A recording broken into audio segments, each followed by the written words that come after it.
உயர்கல்வித்துறை அமைச்சர் கோவி செழிவன் அறிவிப்பு ஒன்றை வெளியிட்டிருக்கிறார். அது குறித்தான அண்மை தகவலை பார்த்து கொண்டிருக்கிறோம். 2025-26 கல்வியாண்டிற்கு மாணவர்கள் உயர்கல்வி பெற 20% கூடுதல் மாணவர் சேர்க்கை இடங்கள் வழங்கப்படும் என உயர்கல்வித்துறை அமைச்சர் கோவி செழியன் அறிவிப்பை வெளியிட்டிருக்கிறார்.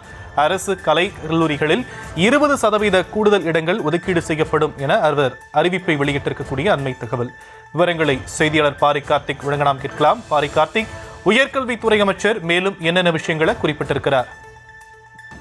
வணக்கம். அரசு கலை மற்றும் அறிவியல் கல்லூரிகளில் 2025-26 ஆண்டிற்கான 20% கூடுதல் மாணாக்கர் சேர்க்கை தற்போது நடைபெற்றிருக்கிறது. அதை உயர்கல்வித்துறை அமைச்சர் கோவி செழியன் அவர்கள் தெரிவித்திருக்கிறார். அரசு கலை மற்றும் அறிவியல் கல்லூரிகளில் மாணாக்கர்களில் அதிக அளவில் விண்ணப்பத்தை சேர்க்கையாக தற்போது இருந்திருக்கிறது. இந்த வருடத்தில் கூடுதலாக 20% பேர் விண்ணப்பித்திருக்கிறார்கள்.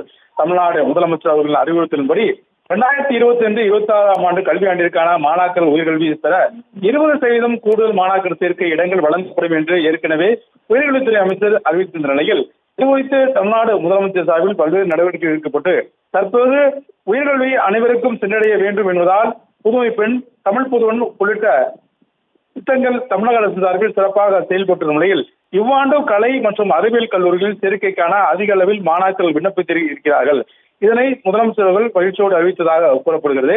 புதிதாக 15 அரசு கலை மற்றும் அறிவியல் கல்லூரிகள் தொடங்கி ஆணையிடப்பட்டு தற்போது தொடங்கப்பட்டுள்ள உயர்கல்வி பயிலும் பெரும்பான்மையான மாணாக்கர்கள் காத்திருப்பதை அறிந்து அரசு கலை மற்றும் அறிவியல் கல்லூரிகளுக்கு கூடுதலாக 20% மாணவர் சேர்க்கை உயர்த்தி வழங்கிடவும், அதே போல அரசு உதவி பெறும் கலை மற்றும் அறிவியல் கல்லூரிகளுக்கு 15% இடமும், சுயநிதி கல்லூரிகளுக்கு 10% இடமும் கூடுதலாக மாணவர் சேர்க்கை இடங்கள் உயர்த்தி வழங்கிடவும் முதலமைச்சர்கள் ஆணையிட்டிருப்பதை உயர்கல்வித்துறை அமைச்சர் கூறியிருக்கிறார். மேலும் ஏழை எளிய கிராமத்து மாணவர்கள் உயர்கல்வியில் சிறந்து விளங்கிட அறிவித்துள்ள அனைத்து நல திட்டங்களும் மேலும் உதவிகளும் பெரும் பெற்றோர்களுக்கும் தமிழ்நாட்டிற்கும் பெருமை சேர்த்து தங்களது வாழ்வில் முன்னேற வாழ்த்துகிறேன் என்றும் தற்போது உயர்கல்வித்துறை அமைச்சர் கோவி செழியன் தெரிவித்திருக்கிறார்.